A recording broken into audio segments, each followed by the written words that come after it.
شروع کرتا ہوں اللہ تعالیٰ کے نام سے جو بڑا مہربان نہایت رحم والا ہے۔ حضرت عثمان بن عفان رضی اللہ تعالیٰ عنہ سے مروی ہے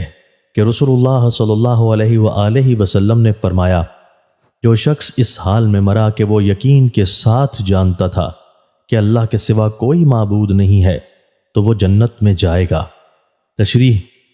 اس حدیث میں بھی لا الہ الا اللہ پر یقین ہونے سے مراد وہی دین توحید پر ایمان رکھنا ہے، اور دخول جنت کے وعدہ کا مطلب بھی وہی ہے جو اوپر مذکور ہوا کہ اپنے پورے اعمال نامہ کے تقاضے کے مطابق اللہ کی رحمت سے ابتدا ہی میں یا گناہوں کی کچھ سزا بھگت کر ہر صاحب ایمان جنت میں ضرور جائے گا۔ حضرت معاذ بن جبل رضی اللہ تعالیٰ عنہ سے مروی ہے کہ رسول اللہ صلی اللہ علیہ وآلہ وسلم نے مجھ سے ارشاد فرمایا، لا الہ الا اللہ کی شہادت دینا جنت کی کنجی ہے۔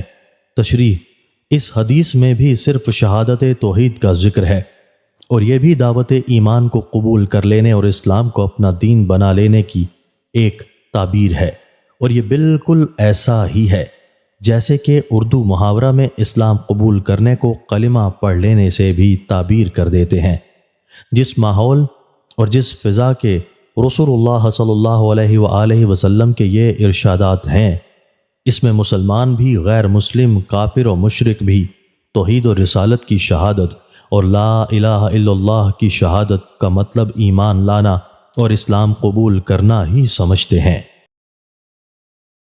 دوستو، اللہ تعالی ہمیں ان احادیث مبارکہ پر عمل کرنے اور اپنی زندگیوں کو سنوارنے کی توفیق عطا فرمائے۔